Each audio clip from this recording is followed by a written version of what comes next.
Welcome back to the channel. Welcome back to Cuttlers Bend. Thanks to everyone who watched the first episode and for all your lovely comments. I really appreciate it. And I hope you're going to enjoy the rest of this build. There's lots more to come. I even thought another idea last night. So thanks so much. Your comments really do make a difference to me. And if you've got any wee ideas that I know I'm quite late into the build, but there is one area that I'll need your help with in a little while. But if you've got any ideas for things that I can add to the settlement, please let me know. Now, I'm going to quickly show you the walls today, just doing a little bit of junk walling. More because I wanted to just kind of talk a little bit about a whole lot of mods that are out there for junk fences, and I would encourage you to try quite a few of those mods out when you can. I'm using probably 3 or 4 different junk wall mods, and the way I'm approaching this is I want the outside of this settlement to look like the whoever has built it or who has ever helped build it just did not have resources at hand, so they've gone out into the Commonwealth, out to Gunners Plaza and wherever, and they've found a whole lots of bits and pieces to build the main fortification and the front entranceway. Now I use several mods, as I said. I use Vanilla Extensions has a number of custom junk walls. I use them a lot. Obviously we use the vanilla ones. Workshop Rearranged also has several junk walls that I use, and there are 2 more mods that I use in Xbox. One is called the Junk Wall Collection and the other one is called Workshop Junk Wall Pack. I'd encourage you to try those out and not be kind of stuck with just one set of junk walls. It really does make a difference to the overall look. Now, we're not going to see the end product today of the main entrance because I've kind of got a part 2 with the builds that we're going to do today, but I will do a quick walk around of what the junk fences end up looking like in part 2 of the build, and that will become apparent what I'm talking about in a while. Now, one of the big things that I wanted to make sure is I've put 2 guard posts in there, and I want them to make sure I line those up so they all work, so they're virtually sitting opposite each other. So now I've made the perfect spot to put the gate, and what I then end up doing is I put I add a bit of depth into the walls by putting more junk fences in front of these. So I don't think we show too much more of this, so that all works fine. We've got one little gap that we've kind of got to block up like that, and then we'll move on to the build that I'm going to highlight for you today. Okay, there we go. So a very quick way, and you can see actually have just got a little clip of, they're not fully built yet, but you can see how much depth I've added. Now we are going to build underneath today. I've been in a lot of major cities around the world over my time, one of which I went to London very early on in when I was a young guy, and I remember coming out of Charing Cross or King's Cross, I can't remember, railway station, and being struck by a number of people who were living under railway bridges and stuff. And so it's part of the influence for today's build, I think, and I think it makes sense that there would be settlers' homes under the bridge here. So I want to take that a little bit further and think, well, okay, looking around the settlement and seeing what kind of materials we've got. Obviously there's a lot of cars and whatnot lying around. It would make sense to use a foundation which is the back of a trailer or a truck, and so that's what we're going to do today. We're going to use this as our foundation piece, and we're going to build off of there.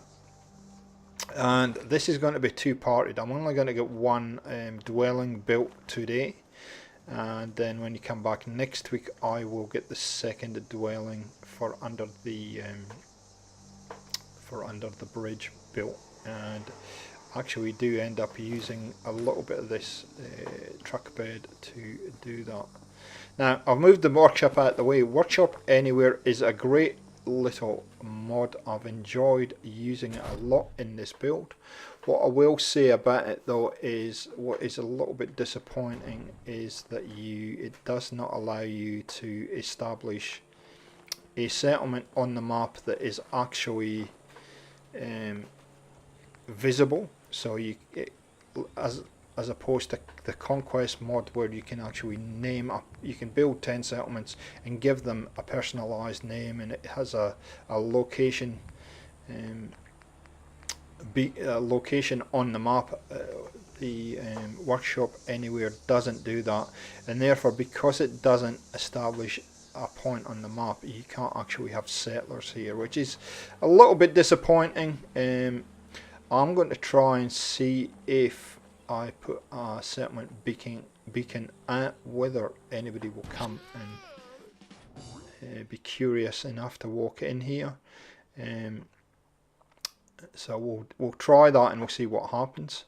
But I would have liked to have a settlement location on the map so that I could at least set up all the different things for it. Now you can see though it has like it has food and everything sitting there, so I've got to do a bit of testing. I might be wrong, I may well be wrong.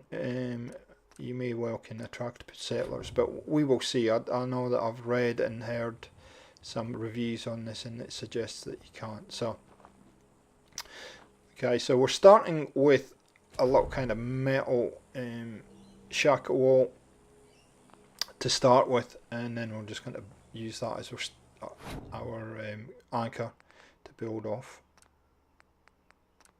So I'm having a few issues getting this right, but again, as I've said numerous times before, get that first part right and then everything should flow from there. And that looks pretty good to me. We'll just anti-shimmer it, make sure it's all good.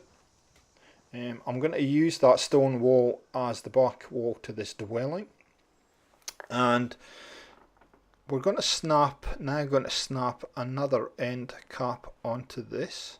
And a lot of the dwellings in this settlement will not have doors. It's going to be a feature. I don't think if you were building scrappy housing or homes, I don't think there would be doors on them. I think you would just be happy with the shelter that it possibly gives. Now these new stair backboards have just been added with Workshop Rearranged, and I'm using them a lot lately. I thought the pitch looked a bit steep, but it actually works perfectly. So there you go, there's the entrance to our dwelling. I think that all works really nicely. So I'm going to put our build on steroids a little bit and just move it along. I'm using a lot of shack walls. Now this particular dwelling is going to be where the workshop is going to sit, and part of it is practical just to hide the workshop and have easy access to it, but also if I'm going to do that I might as well make that into a little bit of a dwelling, or a mechanic's house or something of that nature. So I do use a lot switching collision off and getting, because of the level of that floor. I just need to get the level of that floor. Now you may have noticed, you may have not, there is a whole roof that I've built under the bridge here, and that's going to come into play a little bit later on in the build. That's been done quite deliberately because I wanted to create a real kind of tunnel, claustrophobic kind of feel in this area that we're in now. The kind of, walking through walking through underneath the bridge, and then I want, the feeling I'm going for is then it opens up. You get under the bridge to the other side, and it opens up. The whole settlement starts to open up. Also apologise if it's a little bit dark. You can see it's daylight, but when you're working underneath this bridge, it tends to be just a little bit darker. Just putting these end caps in. I do have to persuade it into place, and then we should be good. So I'll brighten up this whole area up as much as I can in post, just to make sure that we can see, because sometimes when you render videos for YouTube, it looks alright on the screen, and then you watch them back and they're a little bit too dark. So I'll make sure that I am allowing you to see what's going on. And this is patience as a builder and for that is good. Now you see there's a bit of a gap, a bit of a step down in there, and I put some floors in there, and then I have a different idea. So I'm going to cut to the final solution. So I'm having some clipping issues because of that wall, and some of those floors were fit, some of them weren't. So what I decided to do is I decided to get those, these are fairly new. These ones here, they're actually ceiling boards. They're fairly new in workshop rearranged. They should be ceiling boards, but they fit in here perfectly. The biggest problem though is here we go, I saw it go green, is to be able to place it. So I'll actually go back to these floorboards. I was going to use those ceiling boards, would have been perfect, but it's just to get this floor all one level, but also this is a scrappy build, so we want it to look as scrappy as possible as well. So we're going to put all these floorboards in here and just mix and match them. Pretty simple stuff. For me, they do snap into place, so they're pretty forgiving. There we go, that's a fatter one, so we'll get rid of that and we'll put that one in there. Fantastic, and it fills that gap nicely. I guess you could, if you really wanted to vary them, you could have them running different ways and whatnot, and they would look ununiform, I guess, and not. So you can see a lot of the time you're just trying to find the right solution. There we go. So we'll get rid of that, and then we might put some of those planks or something down just in that little bit of gap. Great addition to the game, these planks and floor parts. There we go, something like that. That would actually fit perfect. I only need one just to fill that gap in, and we should have most of this done. So I love this workshop anywhere workbench because it just fits in there, and it's actually the area that workshop anywhere gives is quite a generous area. I'd say you can't actually see the boundaries, but it's quite a large area that it gives. There we go. And I wonder if that bed will fit into those end caps there, because it would be perfect if it would. If not, I'm going to persuade it in there. The biggest thing with the beds is they tend to react a little bit with you see how that kicks up. That's going to fit in there just nicely. So that's perfect. Perfect little bedroom area. I'll play around with it. So I'm going to start some work on the outside, and to me, even though that's all wood, it's a bit too clean, so I want to junk it up a wee bit, and just add some odds and ends to this. And I'm actually know exactly what I'm doing. These filler boards are great for doing that. I do enjoy having these, and you just kind of place them there, and it just breaks up and gives a little bit more depth to the build.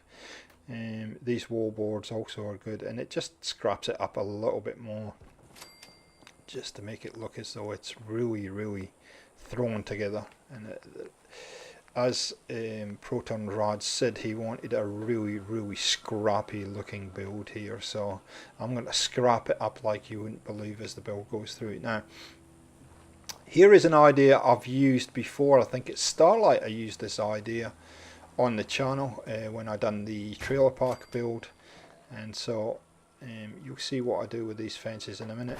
Always important with the chain link to get them as straight as possible if you're going to clip them off, otherwise they'll start to do some weird things and get into some weird angles. Now I want to leave a space so I can get through to the defensive position there.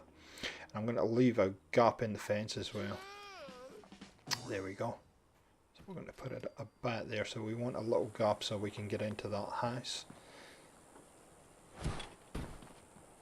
And we'll just start adding some more fences in there. So to get this to line up, one of the biggest problems I had is to, you know, I'm trying to guess that bit there, but one of the ways I thought I could do it is to get one of these smaller fences, snap it on like that, then snap the bigger fence on like that, and then you can take the middle one out, and there you go, you've got your gap perfect. And it's just a case of getting this fence post and dropping it in. There you go, perfect, just like that.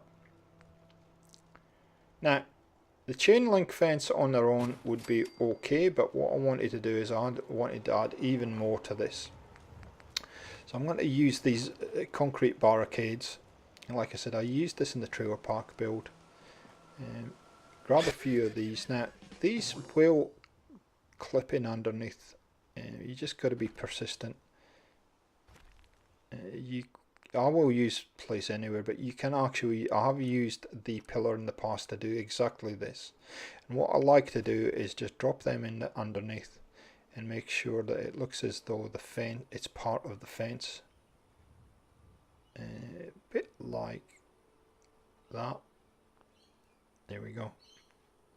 And then these do snap, but I'm just going to, it's going to be rinse and repeat now. So I'm just going to drop a few of these down. Now what I'd also encourage you to do is to, so I've sped this up a little bit, but don't make these total uniform in size and the way that they're sitting, and you'll see what I mean in a minute. Change the angle of some of them, and it really just helps. What I'm trying to go for is I want this to look as though it was already there, and then the settlers have come in and built, used the fence and built around it a little bit. So you can see I'm just angling this out a little bit as though it's got displaced, if you like. And again, just these little touches will help to sell the authenticity of your settlements. There we go. Anti-shimmer them, and we need one more. Now I'm thinking here whether I just leave that gap or whether and again what I decide to do is just make that a little bit uneven, a little bit different height, and there you go guys. So that's the builds for today. Next week we will continue in this space here to the right, and then I'll do a little bit of a tour underneath and show you all these dwellings. Thanks for watching guys, hope you've enjoyed this, and we will catch you next time on Gaming for XP. See ya!